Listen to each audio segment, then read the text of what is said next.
बात करें रिश्ते की तो जीजा साली के रिश्ते में शुरू से ही नोकझोंक रही है। और वहीं बात करें यूपी की तो यूपी की राजनीति में भी ये सामने आ रहा है। यूपी की राजनीति में इस समय मंत्री आशीष पटेल और उनकी साली पल्लवी पटेल की लड़ाई चर्चा में है। आइए जानते हैं क्या है पूरा मामला। नमस्कार, आप देख रहे हैं बेधड़क खबर और मैं हूं आपके साथ सौम्या।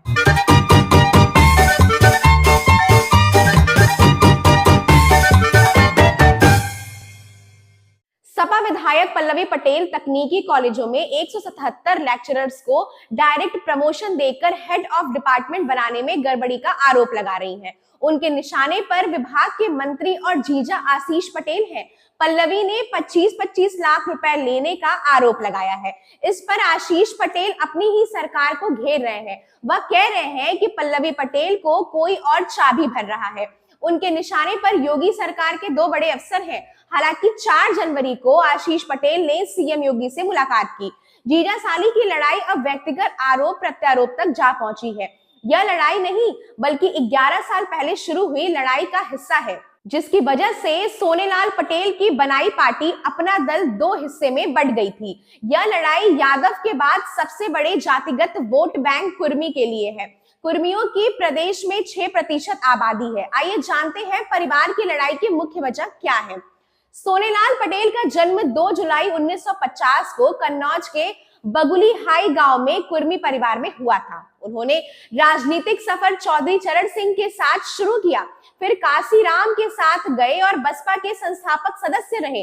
मायावती का कद बढ़ने पर बसपा छोड़ दी और 4 नवंबर 1995 को अपना दल बनाया। सोनेलाल पटेल की शादी कृष्णा पटेल से हुई। दोनों की 4 संतानें हैं, चारों बेटियां हैं। सबसे बड़ी बेटी पारुल, फिर पल्लवी पटेल, उसके बाद अनुप्रिया पटेल और फिर अमन पटेल है।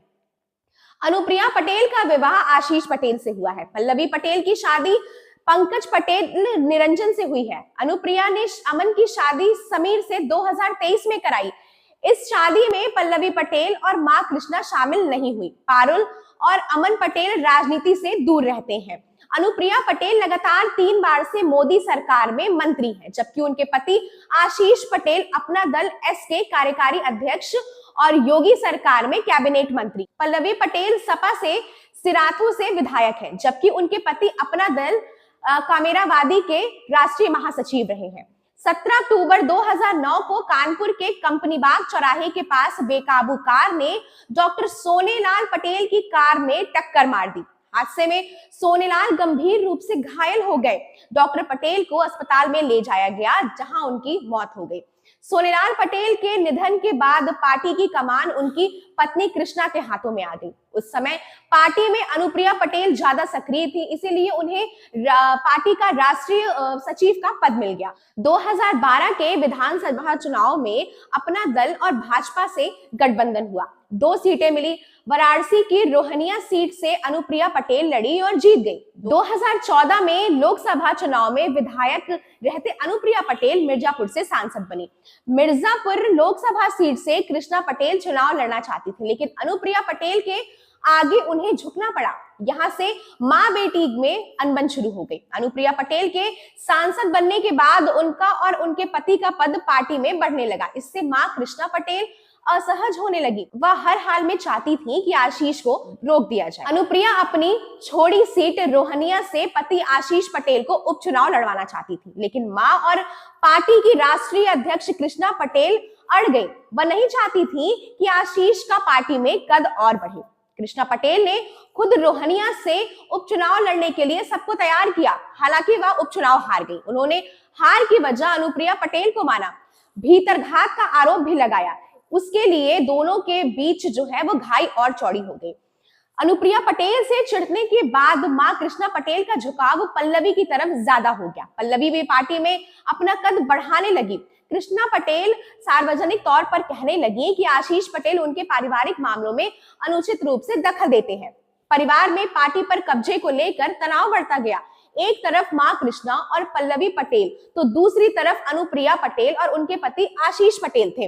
अनुप्रिया पटेल और आशीष पटेल को भाजपा के खेमे में रखना चाहते थे, जबकि कृष्णा या नहीं चाहती थी। अक्टूबर 2014 में कृष्णा पटेल ने बेटी अनुप्रिया को पार्टी के राष्ट्रीय महासचिव पद से हटा दिया। कृष्णा पटेल ने कहा कि अनुप्रिया पटेल विरोधी गतिविधियों में लिप्त थी, उन्हें पद से हटाया गया है, पार्टी से नहीं। इसी दौरान कृष्णा पटेल ने बड़ी बेटी पल्लवी को पार्टी का राष्ट्रीय उपाध्यक्ष बना दिया।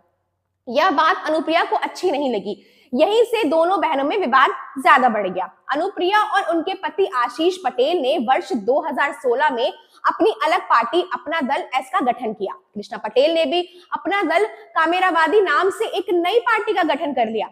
इस समय अपना दल एस भाजपा के साथ है, जबकि अपना दल कामेरावादी सपा के साथ। यह झगड़ा सिर्फ सोनेलाल पटेल की विरासत का नहीं बल्कि संपत्ति से भी जुड़ा हुआ है। सोनेलाल पटेल के नाम पर कानपुर में ट्रस्ट और स्कूल के संपत्तियां हैं। यह संपत्ति करोड़ों की बताई जाती है, जिस पर अभी पल्लवी पटेल काबिज है। अक्टूबर 2021 में सोनेलाल पटेल की सबसे छोटी बेटी अमन पटेल की विवाद में एंट्री होती है। वह डीजीपी को पत्र लिखती हैं कि उनकी बड़ी बहन और अपना दल कामेरावादी की कार्यकारी अध्यक्ष पल्लवी पटेल ने पिता की संपत्ति हड़प ली है। उन्होंने अपनी मां कृष्णा पटेल को तत्काल सुरक्षा व्यवस्था उपलब्ध कराने की मांग की। आरोप लगाया कि उनकी मां कृष्णा पटेल पर पल्लवी पटेल के पति पंकज निरंजन दबाव बना रहे हैं। अमन के मुताबिक 2009 में पिता की मृत्यु के बाद मां व सभी बहनों की सहमति पर पल्लवी ने कानपुर स्थित पिताजी के समस्त कारोबार की बागडोर संभाली। पिता की संपत्ति बिना किसी को जानकारी दिए हुए 2015 में ही पल्लवी ने अपने नाम वसीयत करवा ली। इस समय योगी सरकार में अनुप्रिया पटेल के पति और एमएलसी आशीष पटेल टेक्निकल एजुकेशन मिनिस्टर हैं। इस विभाग के under 3 university, 14 government engineering college और सभी पॉलिटिकल कॉलेज आते हैं। इन कॉलेजों में 177 लेक्चरर को डीपीसी करके हेड ऑफ डिपार्टमेंट बना दिया गया है। ये पद यूपीपीएससी से भरे जाने थे, लेकिन विभाग ने डीपीसी करके अपने स्तर से इसे भरवा लिया। इसमें आरक्षण नियमों का पालन नहीं है। पिछले साल जुलाई में बीजेपी विधायक देवेंद्र सिंह लोधी ने सीएम योगी से शिकायत की। उन्होंने गलत तरीके से भर्ती कराने का आरोप लगाया था। फिर बीजेपी विधायक पलटू राम और मीनाक्षी सिंह ने सीएम योगी से शिकायत की। हर साल 50 करोड़ रुपए की वित्तीय अनियमितता होने का आरोप लगाया। 17 दिसंबर को शीतकालीन सत्र में सपा विधायक पल्लवी पटेल अपने जीजा आशीष पटेल को घेरने लगी। उन्हें विधानसभा में नियम का हवाला देकर बोलने से मना किया गया तो वह धरने पर बैठ गई। उन्होंने आशीष पटेल पर प्रमोशन के बदले 25-25 लाख रुपए लेने का आरोप लगाया, जांच की मांग की। 18 दिसंबर को आशीष पटेल ने आरोपों पर चुप्पी तोड़ी। सोशल मीडिया पर लिखा, साजिश रचने वाले समझ ले, मैं विधायक योगेश वर्मा नहीं हूं जो थप्पड़ और अनियमितता होने के बावजूद किसी मजबूरी में चुप रह जाऊं। मैं सरदार पटेल का वंशज हूं, डरना नहीं, मुकाबला करना मेरी फितरत है। अब आगे यह देखना है कि यह लड़ाई कब तक जारी रहती है। ऐसी तमाम सारी खबरें देखने के लिए बने रहें बेधड़क खबर के साथ। धन्यवाद।